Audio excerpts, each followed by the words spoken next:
नमस्कार, मैं doctor Pankaj Ranjan. I am heading department of cardiology at Yatharth hospital sector 110 Noida. आजकल निश्चित रूप से आप लोग ऐसे इवेंट्स, ऐसे घटनाएं आपके आसपास होती हैं जिसमें देखते हैं कि एक यंग आदमी को भी हार्ट अटैक हो रहा है। आज की बात है कि आज किसी कोई फेमस सिंगर है, कोई उसका सडनली हार्ट अटैक हो गया, तो आपको मन में कहीं ना कहीं ये चीज़ जो है परेशान करती होगी।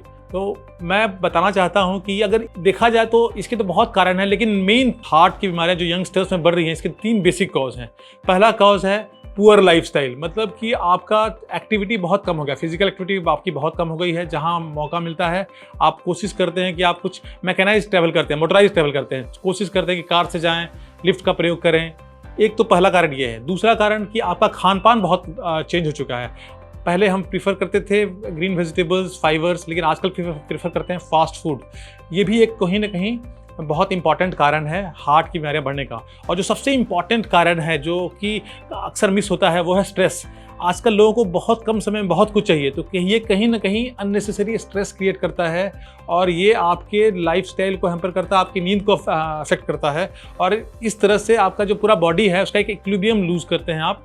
और इस तरह से इस तरह के मरीजों में, इस तरह के लोगों में खास करके हार्ट अटैक के चांसेस बहुत बढ़ जाते हैं। तो अगर आप इन 3 चीज़ों का ध्यान दें, मतलब कि आप खान पान ठीक रखें, अपना लाइफस्टाइल ठीक रखें और जहाँ तक हो तनाव कम करने की कोशिश करें, तो आपको हार्ट अटैक होने की संभावनाएं बहुत कम हो जाएंगी।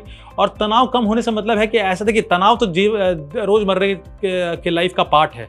तनाव को कम करने का आप कैसे मान सकते हैं कि आपको तनाव आपके लाइफस्टाइल को अफेक्ट कर रहा है कि नहीं। अगर तनाव ऐसा स्ट्रेस है कि आपकी नींद अगर अफेक्टेड हो रही है, तो मतलब आप बहुत तनावग्रस्त हैं, आप हाई रिस्क कैटेगरी में हैं। तो तनाव ऐसे हैंडल करें कि भाई लाइफ का पार्ट है, उसको उस तरीके से हैंडल किया जाए और ऐसा कोशिश करें कि ऐसा स्ट्रेस जो आपकी नींद खराब कर दे, उस स्ट्रेस से दूर रहे। धन्यवाद।